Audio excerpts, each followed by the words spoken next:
Hey folks, good to see you here at the Ditch That Textbook Digital Summit. My name is Matt Miller. I'm the author of Ditch That Textbook and the host of the summit.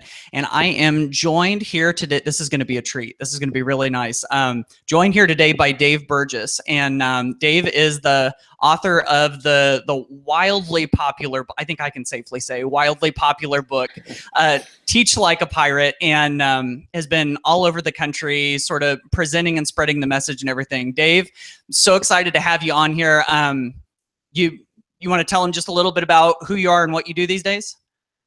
Yeah, absolutely, Matt. Thanks so much for having me on. This is an awesome program you put together, and I'm honored to be a part of it. So I'm the author of Teach Like a Pirate. I'm from San Diego, a teacher of 17 years, and took all the things that I did in my classroom and tried to figure out why they were successful, why some of the stuff wasn't successful, and then put together a program that'll allow teachers to be able to create classes that would have kids knocking down the walls to get in. And so now I love to go around and talk to audiences about this. And in addition to that, happy to go out and find powerful people like yourself who have messages that need to be spread out into the world and help them get their messages out into the world with Dave Burgess Consulting, which I run with my wife, Shelly. Awesome. Very good. And so, I've been a big fan of Teach Like a Pirate. Here's my old tattered copy of it that I got about 3 years ago for my birthday. That shows you what brand of education geek I am. I'm asking for education books on my birthday. But I've carried this thing around in my backpack for ideas, and I think it's been awesome. And Dave, can you give us just the real sort of, in a nutshell, brief version of what the book is in case somebody isn't familiar with it? Yeah, so sometimes there's a little confusion. It's got nothing to do with wanting teachers to attack and rob ships at sea, right? It's got everything to do with the spirit of a pirate, not the dictionary definition. And so to me, the spirit of a pirate is someone who's unconventional, someone who's willing to reject the status quo, someone who's willing to sail into uncharted waters with no guarantee of success, a risk taker, a rebel, a maverick. So it's that spirit. And then in addition to that, the P-I-R-A-T-E of the word pirate, it's an acronym. Each one of those letters stands for something in the pirate system. And then pirates are also known for having hooks. And this is all about how you could add hooks to what you do in your classrooms to draw students in. So that's kind of the pirate idea, the metaphor in a nutshell. Perfect. And actually that leads me perfectly into my first question, which has to do with your own class. And obviously before there was a book and before there was Teach Like a Pirate, there was Mr. Burgess in his social studies classroom. And I was wondering, as you started to kind of develop these hooks in your mind, what were some of the first ones that really clicked for you, or some of the ones that worked best for you in your own class? Yeah, so probably one of my favorite ones is the preheating the grill.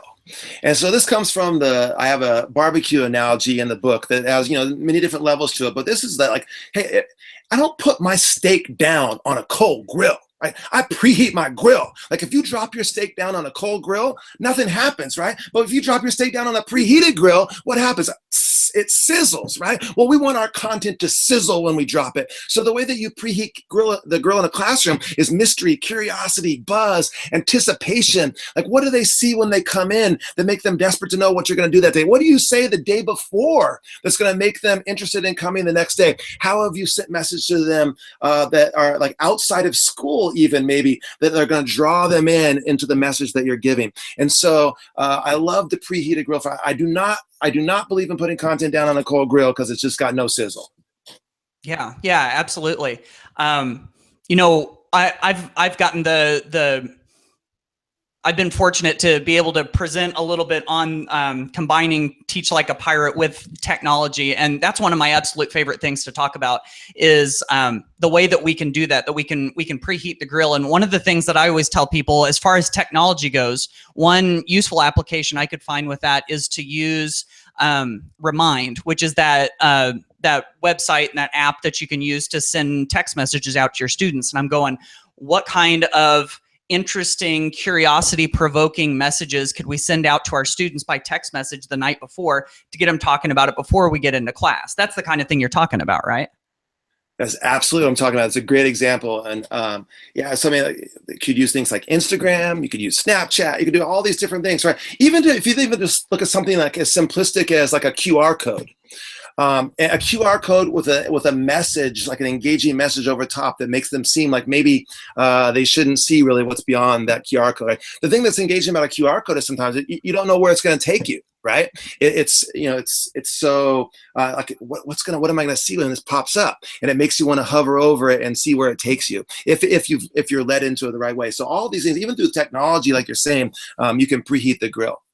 Yeah, absolutely. And then, I mean, if we've got really good stuff that we want to prompt students with ahead of time, to get them thinking about ahead of time, that makes all the difference. And sometimes there are certain things that we can do in the classroom that really get students excited and even sort of have kind of like an emotional attachment to the content. And one of my favorite examples that I've heard from you has to do with how you tied origami cranes into a class. Could you tell us a little bit about that? Yeah, so this is a story that's guaranteed to get my blood pressure up. So I see what you did there. I have a long unit on World War II, and of course, at the end of the unit, it ends in a pretty incredible and devastating way with the dropping of the atomic bombs. And so it's this multiple days where we talk about the dropping of the bomb, where we talk about the moral implications of dropping the bomb and the military side of dropping the bomb. And kids have to grapple with, like, hey, was it okay to kill all these people because it ended a war? And did maybe we save lives actually by dropping the bomb because the war stopped? Like, more people would have died if the war had continued. Like, we have all these incredibly difficult things that we struggle through. We saw images of the scenes after the dropping of the bomb. We see survivor footage, like interviews with survivors where they take off their clothes, like show you like the scarring that happened because of the radiation. First, like eyewitness accounts of what they saw in the aftermath, which were just where you would just see kids like stunned by the sheer devastation and destruction and loss of humanity, right? And then at the culminating activity is, I tell them the story of Sadako and the 1,000 paper cranes, about this little girl who had what they called at the time, the radiation, or the atomic bomb disease, and basically she had cancer from the radiation, leukemia, and about how she's hospitalized, and all she can think about is getting better. And her friend shows her how to fold a paper crane, and the idea is that if she can fold 1,000 of these cranes, her grant for healing will be granted, or her wish for healing will be granted, right? And so she goes about folding these cranes. She's using candy wrappers. She's using labels off the bottles of the prescription things in the hospital, and the cranes are being hung in the room, and it's getting more. And eventually, of course, she dies short of the cranes, short of the 1,000 cranes. And her classmates take all these cranes, bury them with her, right? And they raise money with the letters that she wrote over the course of her sickness, and they build a monument in the Peace Park there in Japan. And the inscription says, "These are our cries, this is our prayer, peace in the world." And it's a monument for innocent victims of war. And then I tell them, I say, hey, first of all, I show them what 1,000 cranes looks like. I have 1,000 cranes all strung together. And then I say, hey, to honor Sadako and other innocent victims of war, I would like to teach you how to fold a crane.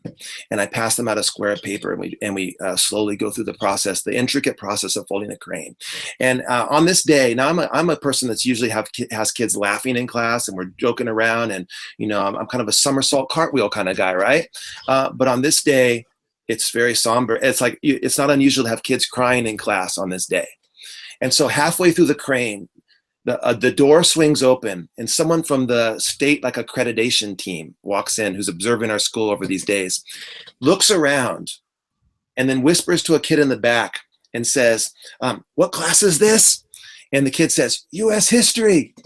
And he looks around again and says, with disdain, what does this have to do with U.S. history? And walked out. And when the kids told me what had happened in the back of the class, my brain almost exploded. I'm like, what does this have to do with U.S. history? What? Why don't you ask any kid in my class what this has to do with U.S. history? And I was on fire, right? And because this was This was a powerful moment. And he had taken a little snippet from my class out of context of like a week's worth of activities, right? And passed judgment on it. And that's something that happens to teachers all the time, where maybe they're observed and someone sees a little small snippet of something out of the context of what you're actually doing, and they pass judgment on you. And some people are intimidated by this. Some people, that really influences them. But this is called, I call this in the book, don't let critics steal your soul. You have to understand that you will be criticized, and that people will make snap judgments on your instruction, and it's not always going to be based on the proper amount of information. And you have to have the intestinal fortitude, the personal power to teach in the way that you think is most powerful for kids, even in the face, if not the likelihood of criticism. And so, I give the Teddy Roosevelt quote, which is one of the greatest quotes in the world, right? Where he says, the credit doesn't go to the critic. The credit goes to the man in the arena, the person with the blood, the sweat, the tears, because they're actually in the fight. They're in the arena. It doesn't go to the person who's watching on the side, who's making the criticism. And so that's where that story comes from. And it's one that gets me fired up every time. Does it still kind of make your brain want to explode when you tell it again? It does, actually. I've actually dreamed of tracking this person down and making sure they have a copy of the book. Yes, absolutely. I love that. Hey, so you know, this chapter was about you, buddy. Yeah, exactly. Oh my goodness, I love that. And I think that's something that a lot of us can sympathize with, are the doubters. And that there's somebody either across the hall or down the hall or someplace in the building, and they'll see your students walk by, or they'll walk by your classroom and they'll see them doing something non-traditional, like folding cranes, or if they're up and making noise and out of their seats and everything, they'll think, man, that classroom is just a bunch of chaos. And I think that's something that we can really sympathize with. And so I wanted to throw back to you about that same story, or maybe something else. What kind of an impact did finishing the lesson with the cranes, or what kind of impact do lessons like that have they had on your students? And was that enough to make it worthwhile to you, do you think? Oh, absolutely. It was, like I said, it's a powerful moment. It's an emotional moment. And it's a moment where not only where it's all pulled together, but they actually walk out with something that they created with their own hands, which is sort of like a reminder, a memento from that moment, from that lesson, right? They actually walk out and you see them carefully putting the cranes, like, so they don't get smashed, or folding it up and put it in their folder. And not only that, I've had kids that got obsessed with origami out of that lesson. So this is a completely not even related to World War II. All of a sudden they want to know more about origami because they enjoyed that. And kids that you wouldn't even expect, like kids, sometimes I would never think that this kid would be into origami. And they're the ones coming up and saying the next day and say, like, look at this little crane I made. Because I challenged them to see what's the smallest crane they can make and what's the biggest crane we make. I showed them a picture of a crane that was made across a whole football field, right? It's like the largest origami crane in the history of the world. And so then you see them start to struggle. Like, do you think we could do that, Mr. Burgess? Like, where would we get a piece of paper that size? But you see them kind of interact with the whole idea of origami as well. And you said an important thing, that it might even be the teacher down the hall that is the one who is the critic. And I'll give you a quick example of this now. So I have a lesson on the Berlin airlift. And it's like a 45-minute lesson about some Cold War events, the centerpiece being the Berlin airlift. And as a culminating activity, we get paper again, and we fold paper airplanes. And we do like this Berlin airlift kind of simulation of paper airplanes. And then there's a little contest about the paper airplanes that we do outside and all that kind of stuff. At the very end of the lesson, like the last few minutes of the lesson, right? Well, then the bell rings, and these kids would go off to their next class with their paper airplanes, right? Now, I don't know if you know this, Matt, but sometimes 16 or 17-year-old kids don't make the best decisions. No. So maybe a kid gets in trouble in the next class because he throws his paper airplane, or maybe a teacher sees these kids walking in with their paper airplanes and says, "Hey, what's up with the paper airplanes, guys?" And now, does that kid say, well, Mr. Burgess just gave a 45-minute lecture on the Berlin airlift and then reinforced his points by creating this kinesthetic activity where I got a chance to create something with my hands and created this learning atmosphere that was so positive that I can't wait to come back to history tomorrow to find out what we're going to learn next. Is that what the kid says? Or does the kid say, because we were making planes in Burgess's class? Like, that's what the kid says, right? Right. And so you have to be prepared that's the information that teacher got, They didn't get the context of the activity. We work in a really weird profession. We work in a profession where we don't get to see what other people do, even though they work in the same building as us, right? Like I've worked with some teachers for 17 years, never saw what they did one time because I'm teaching at the same time, you know? And so we have to understand that we work in kind of a strange situation like that. Yes, that is so true. And I think that's a really important thing when we start to break out of the mold and we start to try to do things that are sort of non-traditional or different or creative, even that even if we do have our doubters, that can't be a reason for us to stop. So love that. Absolutely. Now I wanted to transition just a little bit to another. Now, I'm not trying to just pick topics that are going to get your blood boiling, but I know you and I sort of share a similar feeling about homework, in that homework is not, it's not something that we have based our teaching careers around, I think is a safe way to say it. And I know everybody's sort of got their own take on this. And I know for you, you weren't upset with having students do things outside of class. Maybe not so much the traditional homework, but maybe other things. And I was wondering if you could share a little bit about that. Yeah, so this is something that comes up all the time because people will approach me all the time and say like, hey, pirate dude, you have to help me. Kids won't do my homework. And then I always immediately snap off like, well, then you need to give better homework or stop giving it. And they're kind of taken back a little bit, right? And you know, homework is a chance to explore. Homework, if you have homework, things that it's a chance to explore. It's a chance to do things which are of self-interest. A chance to go deeper on something that you wanted to go deeper on. And so, what I call them is challenges. So don't give assignments. This is something that one of the chapters of Alice Keeler's 50 Things to Go Further with Google Classroom says, you know, don't give assignments, give challenges. And so I would have extra credit and outside of school challenges for kids. A quick example. One is the graveyard challenge. So we would learn about the gold rush and all the people that did all these crazy things in the gold rush. And one of the guys, his name is Sam Brannan, okay? So Sam Brannan, the way that he became rich was that he never got gold. What he did is he knew about the gold rush. He went out and bought all the picks, the shovels, the pans, and he bought all the tools of the gold rush, right? And wiped out all the stores of all of it, right? And then went running through the street announcing about the gold being discovered. And then who did everyone have to go to get their stuff to go get gold? Sam Brannan. And so the opportunity is not always in the direct place that you think it might be. It might be in the stuff that's around that opportunity, okay? And so that's, by the way, that's an example of creating like a life-changing lesson out of school. So you've just not, rather than just talking about the gold rush, talk about entrepreneurship and creative ways to make money and how to look at opportunity. So that's a way of like adding that kind of stuff to the edges of your class, right? So I tell this story of Sam Brannan, and then I spring it on him. I say, you know what? Sam Brannan is actually buried in San Diego. No. Bring me back a picture of you with his tombstone. Oh, that's so your cool challenge, right? And so now they have to go research, find where Sam Brannan's buried. Not only have to go find, and it's in a big cemetery, and then they have to go and find and go through the cemetery, actually find Sam Brannan and bring me back a picture with his tombstone.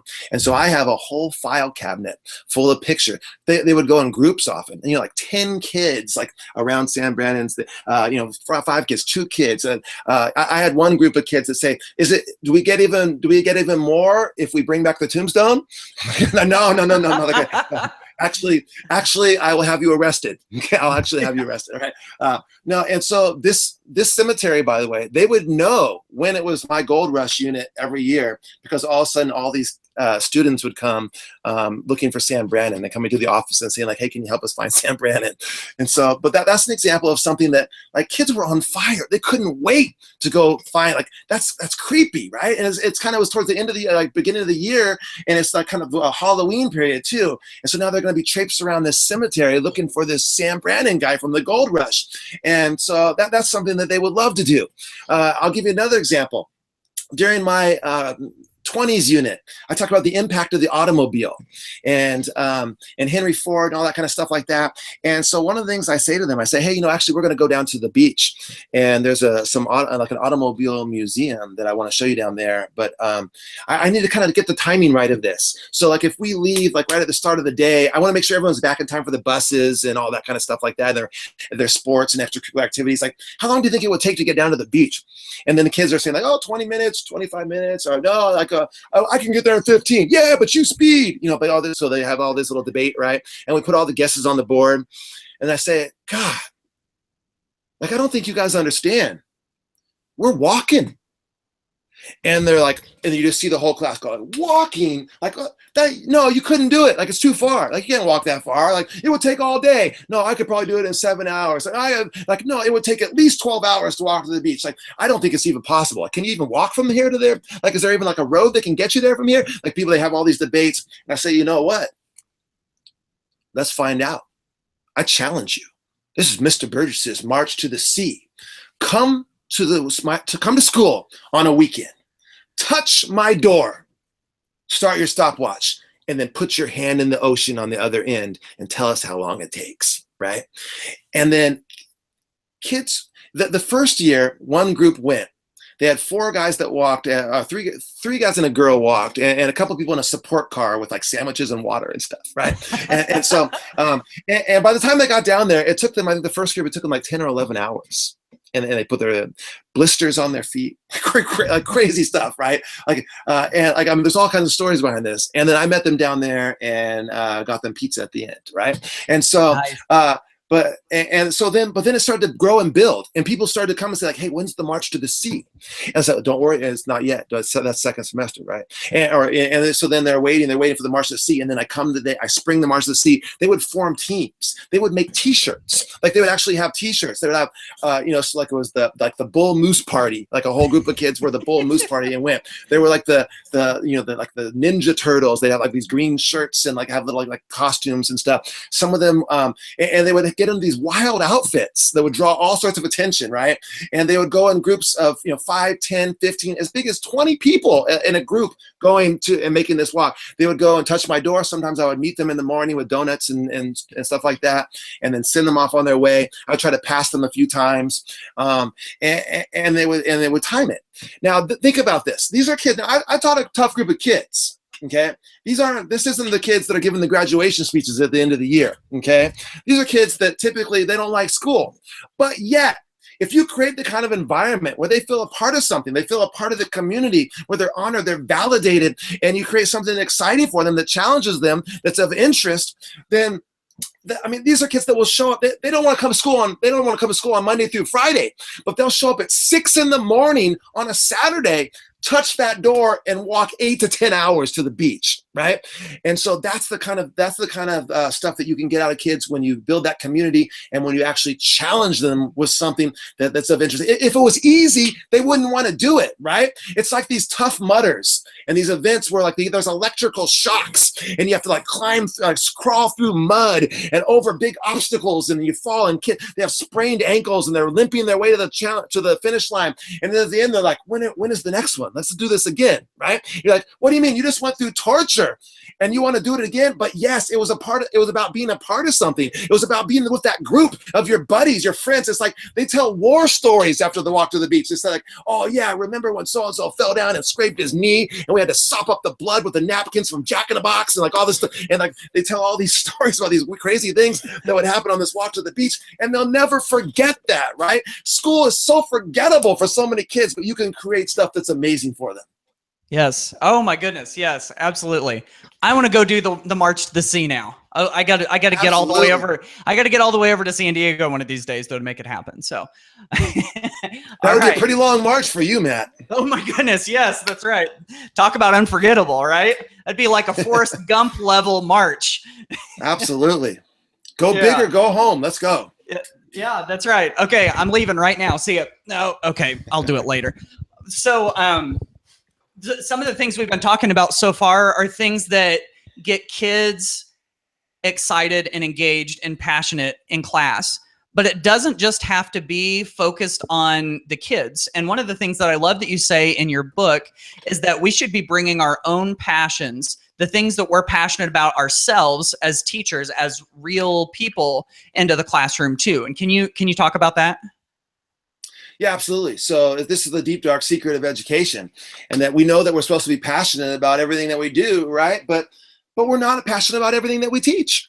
And so what do you do on those days? Well, there's other areas of passion that you can bring in. You can bring in those professional passions for those life-changing lessons and all that, or you can bring some of your personal passions in as well, because that's part of building rapport and relationships with kids, where they come to see you as a human being, as opposed to a test preparing automaton, right? And so I don't want my students just to graduate knowing my curriculum. I want them to graduate knowing me, right? I want to build a relationship with them. And that's where, so it's not just about finding out what they're into, which is important too, but I want them to know a little bit more about me than the typical teacher shares as well.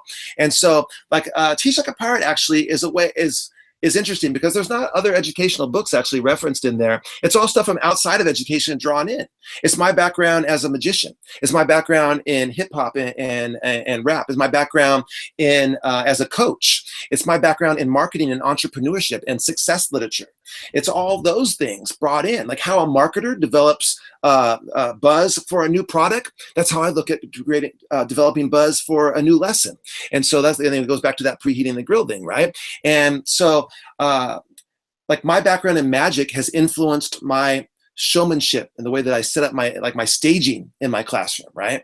And my background in marketing has helped me create that buzz. My background in sports and coaching has helped me hopefully develop a more inspirational message as a teacher, and also in the way that I give feedback to my students because I have to give feedback to my players all the time as a coach. And so it's all these, looking at the world and saying, how can I use that? Always asking, how can I use that? What do other groups of people use to engage people, and how can I use that in my classroom? Yes. Yeah, absolutely. I think that's awesome. That's something that I think gets forgotten so often in education, is that we are humans, we are people, and we have our own things that get us excited, and that excitement can be contagious. And that's something that we can spread, and that rubs off on our students. That's awesome. Absolutely love that. And how much more fulfilling is that, Matt, to like when you can share some of yourself as well. And so you can get pumped up because you're sharing something that you're excited about and that you're passionate about. And so, and like, for example, if anyone, like I have a long background. Now this always makes people laugh when I say it, but there were 3 years of my life where you couldn't have convinced me that I was going to be anything but a rapper. Yeah, really? Absolutely. You could not have convinced me. Okay, like all I cared about going through college, like I was doing the bare minimum for the first years of college, and all I cared about was getting back into my dorm room with my 2 Technics 1200 turntables, my mixer, my microphone, and my TR 808 drum machine with a deep ringing bass. Making tapes, we were doing parties, things like that. Now anyone who has seen me do Teach Like a Pirate, like has seen me as a professional development speaker, there's no way you could see me do a workshop and not see that my background as an MC has informed my professional development speaking style, right? And so every time we honor our outside passions and interests, it always comes back to inform our teaching and improve our teaching, have an impact on our teaching. Yeah, yeah, love that. That's great. Now, I know when we're challenging our students, whenever things are, not just like, super easy coming to them right away, whenever they're challenged, that doesn't mean we're going to have a 100% success rate, and that failure is something that kids have to deal with, something that us as teachers, we have to deal with too. But failure is definitely a reality, and sometimes it's something that kids struggle with. And I know that you've got some stories and some examples of how we can view failure, and wondered if you might talk about that briefly. Yeah, so one of the crazy things that happens sometimes to me is a teacher will come to me distraught, sometimes in tears, and say I have to get out. Like I can't do this stuff. Like I'm no good at this. And I'll say, whoa, hold on a second. Like, tell me what happened. And they'll tell me what happened. And it'll end up that like they tried a new lesson, and like 29 out of the 30 kids in the classroom were like wildly engaged and into it, but some kid in the corner like was messing around or on his phone texting or made some rude comment about it being boring or something like that. And they will walk away from that experience labeling themselves and that lesson as a failure. 29 out of 30 people were loving it, but one kid said something rude, and now they see themselves as a failure. They beat themselves up about it. And let me just tell you something right now. Life is not 100% or fail. Okay, that's not the way that it's set up. Like if you set up a system for yourself, like in order for you to feel successful as a teacher, you have to have all of your lessons go perfectly and every single kid be engaged. If that's the way that you're going to define success, then you have just entered a profession where you're going to have a lifetime of disappointment. Okay, that is not the way that you define success. And there's some sports examples of this too. I can remember when Butler made the finals for the second year in a row. Now this was like a small school and no one thought they were going to make the finals of this tournament, right? They went to the finals 2 years, so they defied all odds, knocked off these big giants, right? And made the finals. And then I'm looking at social media after they lost, and they're saying like, oh my God, what a bunch of choke artists. Like second year in a row, they lost. Like this is ridiculous. Like these guys are, I wonder if they had how could they play with their hands around their throat and like all this kind of stuff like that. I'm like, are you kidding me? So the way that we're going to define success in athletics is that one team wins the championship and everybody else had a failed season. Like what a horrible way to define success. Or even going back to the Buffalo Bills, right? People still mock the Buffalo Bills for losing 4 consecutive Super Bowls, right? I always point out to people, do you know how hard it is to go to 4 consecutive? You know how many teams would die to go to the Super Bowl? They would give away everything to be a part of a Super Bowl. They went 4 times in a row. Like they're one of the most successful teams in history. Like, are you kidding me? Like, and yet they're mocked and made fun of for this, right? And because it's this attitude we have in our society that either you're a winner or you're a loser, you're nothing, right? And so, and it's ridiculous. And and you see this penetrate down into education as well. And so that's not the way it is. We talk to kids about the growth mindset all the time, don't we? Like you say, like some kid says, I'm not good at math. We say, well, no, wait, you're not good at math yet, right? And we say, well, I don't want to get up in front of the class because I don't speak well when I'm in front of groups. And we say, no, but you know what? If you keep doing it, you'll get better at it, right? That's what we try to convince kids of all the time. But we have to put that same focus, that same light on ourselves as well. And that we have to understand that things aren't going to go well all the time, but all progress is found outside of your comfort zone. So if you're never uncomfortable, then you're not growing. And so we have to be willing to be uncomfortable as educators too, and realize that life is messy, school is messy, lessons are messy, and I wouldn't want to be doing it if it wasn't that way. Yep, absolutely. Yeah. It's like I can't tell you how many times I've met with teachers before and they think about, oh, there's this neat thing I kind of like to do one of these days, but I'm not sure how it's going to go. I don't know how the kids are going to take it. I don't have everything exactly perfectly figured out, so I don't know. And it goes back to that philosophy. I think this is even a Seth Godin thing where he says, just ship it. Just get it to the point where you can do it, and then do it, and then learn from it afterwards. And I've always thought in my own classes that whenever I think up something or dream up some sort of crazy idea and I go try it, and even if it seems to fall flat on its face, my students are usually so appreciative of the fact that I'm willing to try something different because they see so much of the same day in and day out. Yep. And so that Seth Godin is quoting Steve Jobs on that part where he's talking about where they wanted to hold back, the iPhone, all these different products, no, but it's not perfect. And he's like, no, we're shipping on this date. Like this is when we ship. So get it as good as you can, and then it's going to ship. And it's the idea that Seth talks about that real artists ship. And so things are always going to be, there's going to be iterations of everything. And so if you're a person that, perfectionism will stifle you. Perfectionism will crush you, because if you think that something has to be perfect before you put it out into the world, that means you're never going to put it out into the world because it's an unattainable goal. Yep. It's an excuse, right? It's a way of letting yourself off the hook and not putting out, being courageous to put out the work. Right. Absolutely. All right. So Dave, this has been awesome. First of all sorts of good, I think, usable things, inspiration. This has been a really good call. And I love just kind of looking back on you and looking at the trajectory of your career, I love where it's gone, because you started as a teacher and then you moved kind of into the professional development and speaking role. And now, for goodness sake, you guys have published like a mountain of books. Right? Like you're finding all of these educators that have stories that they want to spread too. So do you want to tell us just briefly a little bit about this stage of your career? Yeah, so I'll tell you what, we're absolutely on fire about what we're doing right now. And so I work with my wife, Shelly Burgess, and what we're doing is we're taking all the lessons that we learned from spreading Teach Like a Pirate and getting that book out into the world, and trying to entirely disrupt the publishing industry. And we think the publishing industry is based on an outdated model. We think that it's not friendly to authors.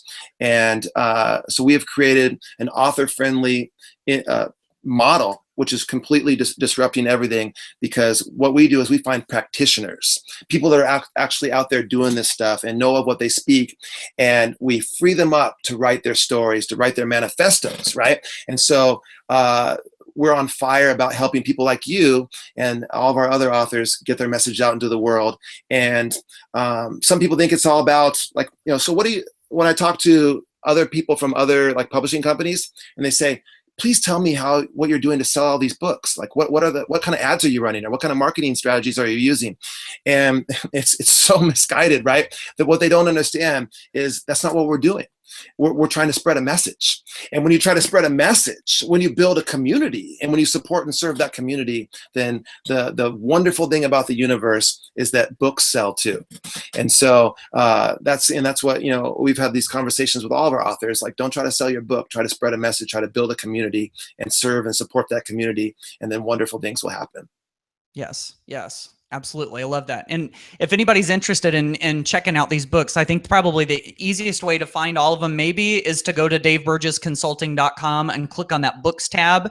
And I think you guys have published it was something like 20 books at this point, isn't it? Yeah. So as we're recording today, it's 20 books. Right. So yeah, absolutely. And more on the way. Can't wait. That's awesome. Yeah, daveburgessconsulting.com. You can find them. You can find me at Burgess Dave on Twitter. I pretty much live there. And then Shelly is at Burgess_Shelly, and Shelly is with an EY on the end. You can find her there. Very good. All right. Hey, this has been awesome. Dave, thank you so much. And thank you all for watching and listening to the Ditch That Textbook Online Summit.